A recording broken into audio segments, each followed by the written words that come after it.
he encourages you to discover who you are, to discover what you love, what you like to do before you settle. For example, you want to venture into business, but what can you really do? What are you good at? These are the things you really need to identify before you decide, I am going into business. Yeah, what kind of business are you going to? What are you good at? He encourages you to actually be more self-aware before you actually, start now the journey of being intentional about where you want to be. The thing that actually inspired John Maxwell to write this book is that one day someone posed a question to him and said, do you have a plan for your personal growth? Yeah, he asked him, do you have a plan for your personal growth?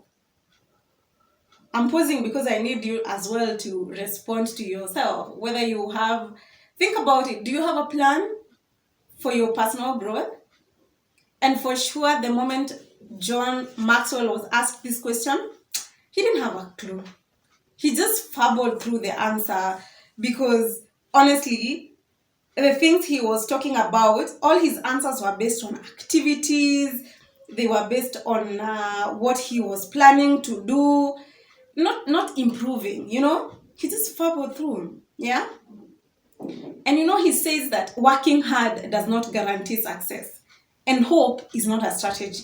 So if you're sitting there hoping, oh, one day I know I'm going to be successful, in this book, there's a part where he says, when we're growing up, rather, we are taught that, or rather we see ourselves grow up from a newborn to a toddler to this young man or woman, and things just happen, That is how God intended our growth to be. We just grow up, yeah, until now, adulthood, yeah.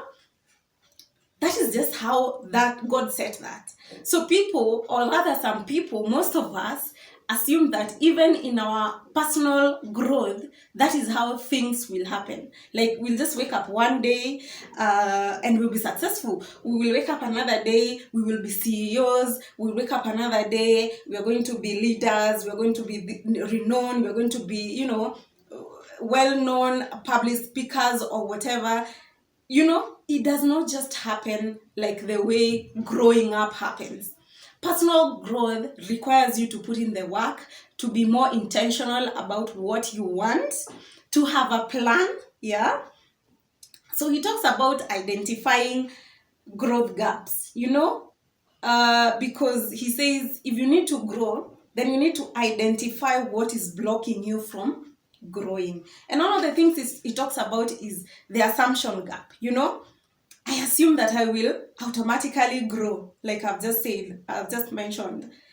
Growth does not happen like the way our growth from the day we were born to when we become adults usually happen. So the assumption that you will grow is actually one of the things that blocks most people from getting to where they want in life. And then he talks about the knowledge gap. I don't know how to grow. You don't know what you need to do so that you can grow. Probably you need to go back to school and advance your career, get a new skill. You are just taught to work hard. Things will just find you along the way. You're gonna get a job. Things will happen in life.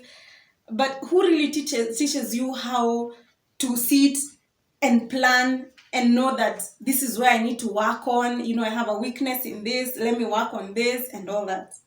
And then there's the timing gap. It's not the right time to begin.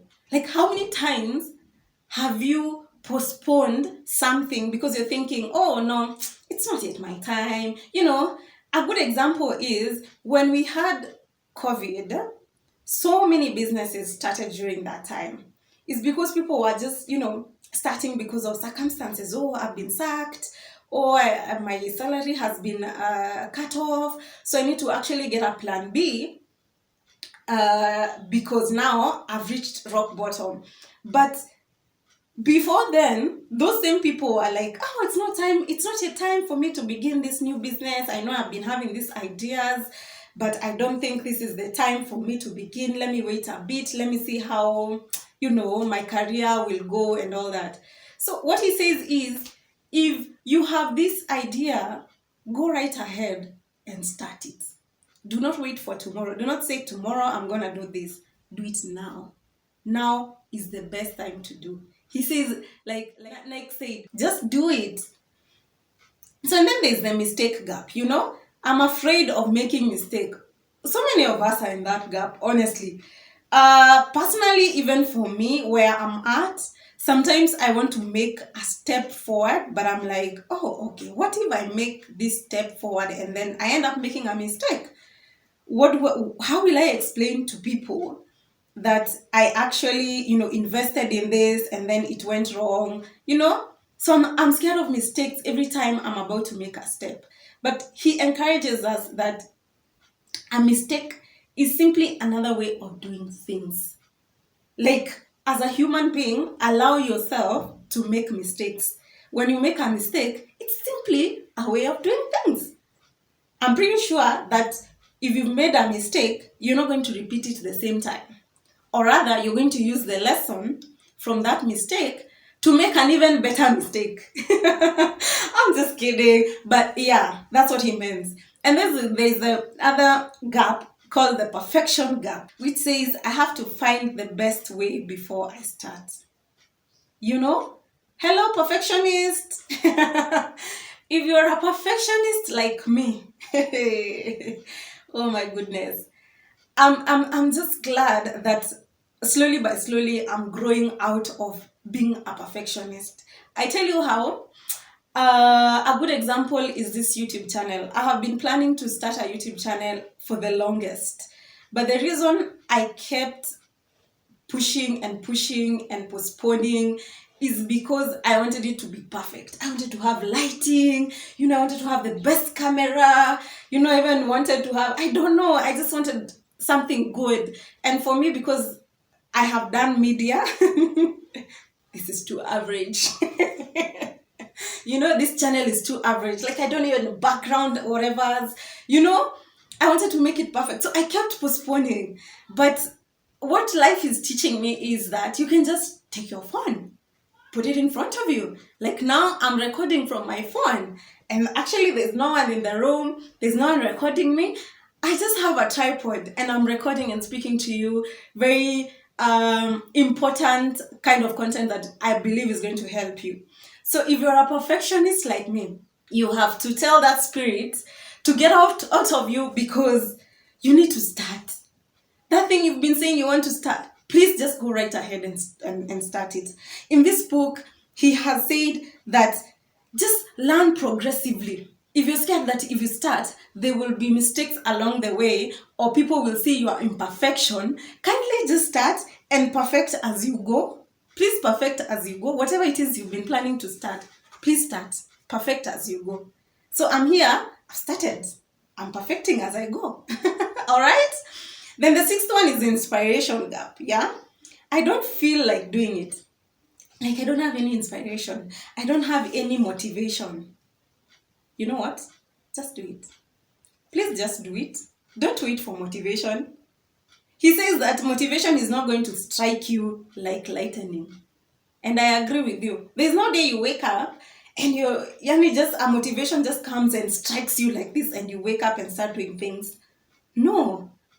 It's something when you start something, along the way, you start getting motivated because, you're seeing like things are progressing, or you're meeting new challenges and you want to see how far you can go with the challenges. You know what I mean? So you keep doing it, and then as you keep doing it, you keep getting the motivation. And he says, and motivation is not something that someone else, a nurse, a doctor, a family member, can bestow on you or force you. So if you're waiting for your parent, spouse, friend, whoever it is that gives you motivation to come and give you motivation on that thing that you really want to do, please forget it and just do it. Motivate yourself. I have an aunt of mine who once told me that this is not on motivation, but it's kind of connected. She once told me that you are your best encourager. Yeah? That you shouldn't wait for people to encourage you. Just encourage yourself in the Lord. Amen, auntie. So after you start doing that thing, that's when the motivation comes and make it easy for you to keep doing it. So you know what? If you've been planning to do something, please do. You want to go back to school? Kindly go. Do not wait. Doesn't matter how old you are. Doesn't matter how much money you have. Just do it. You don't have enough money to go back to school? You'll find it along the way. You know, you don't have you're feeling discouraged because you don't have a job. You've seen a job ad, but you're like, am I even qualified? Apply and sit and wait. You know, so and then there's the comparison gap. You're comparing yourself with others. You're thinking, oh, those guys are better than me. So even when you go to meetings at work, you're seated at a corner somewhere thinking, me, I'm not gonna give my idea in this meeting because those guys are definitely, the other guys, my colleagues are definitely better than me. So what am I going to say? What is my contribution here? And let me tell you, the day you will have the confidence to speak in that meeting, you will say something and everybody will be wanting to hear more from you. So it is time that you get the courage, you get the confidence to speak, because you never know what you carry within you. It could be the solution to the problem people are facing.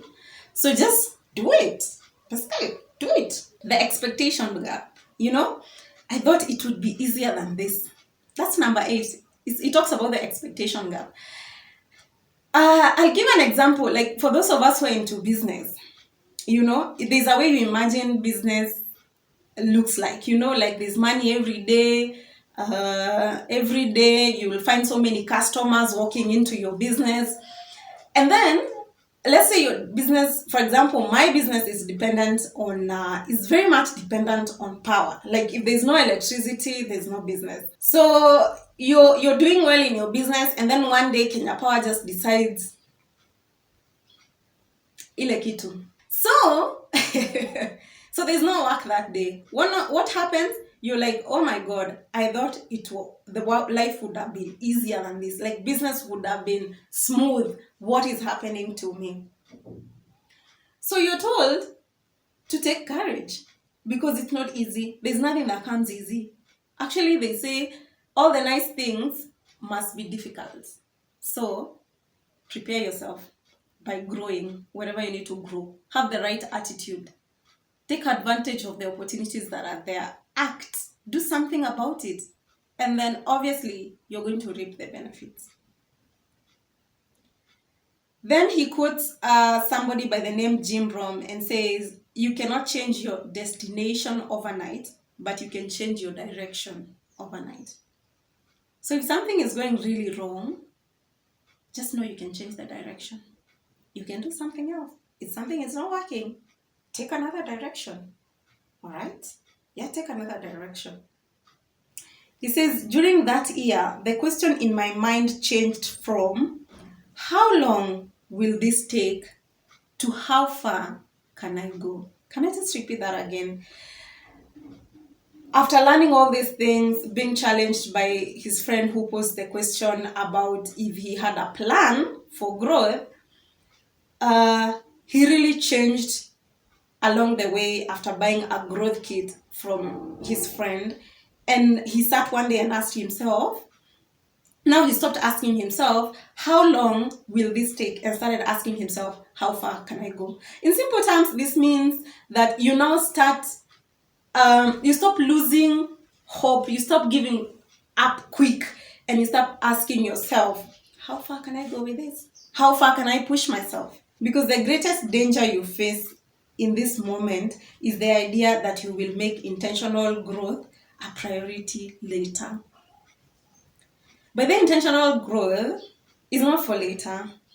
He's talking to people who want to start now. And you know, by starting now, you don't need to take like very, very huge steps. For example, sorry, I'm giving examples based on business because I'm really into business. If you want to start a business, you don't just wake up and open a business. What you do, you start your baby steps. You know, you start by doing research, market research, finding out if it's products or services, researching on your competitors, who else is doing in the business. So if that's basically how intentional growth works. You have to start from somewhere to be somewhere. All right? So he's not telling you to wake up today and make some radical changes in your life. No, he's telling you you need to start from somewhere. There's something he said that was very interesting. He says that change from accidental to intentional growth. You know, the way, like I've given an example of how people got into business because of COVID. You know, they've been fired and now they need to make some income. They had some little savings that they need to put into use before, yeah, that happens. He says that's not growth. Let it not be accidental, like things just happened and I found myself here. Growth is supposed to be intentional. Those people needed to have started from way back to get to where they are. So this is to encourage you to also be intentional about where you want to go. So he defines what accidental and intentional growth is. Like, it's plans. Do not wait to plan and now wait for the results. Yeah, you must go yourself. He says you must go out of your way to seize growth opportunities as if your future depended on it. Why? Because it does. Growth does not just happen. He even talks about how to even rework your calendar, how to schedule in something every day that's going to help you grow. For example, if it's reading a book, you schedule like an hour every day and say you're going to be reading a book. How to decide that you're going to get up early, at least an hour early every day, or stay up an hour later to do something that you think will help you grow. So in my conclusion, I want to say that growth is not accidental. You cannot accidentally find yourself to where you want to be. I mean, it's possible to find yourself where you want to be, but I believe that finding yourself where you want to be, and you know very well at the back of your mind you've done the work, it's more fulfilling than just waking up one day and finding yourself, this person that you've always wanted to be. I want to encourage all of us to seize the opportunities that are there, to make more intentional decisions and intentional plans towards our personal growth. It doesn't matter where you are in life or what is it you want to grow. It could be even in your relationship. Maybe as a parent, you want to become a better parent. Please be intentional about it. If you want to grow a relationship with your kids, plan for days when you'll be sitting with them, maybe reading a story, maybe taking them out, just spending that quality time with them. If it's in your relationship, you want to make your relationship work, come up with a proper plan. Like, if you know your weakness is communication, put in the measures that can help you and your partner have better communication in your relationship. Maybe even it's your spiritual growth that you're looking into growing. Find out what can make you grow spiritually. It could be even buying spiritual books, maybe even going to a church or mosque or wherever you worship. Please be intentional about it. And if you need to have an accountability partner, it's fairly okay to do that.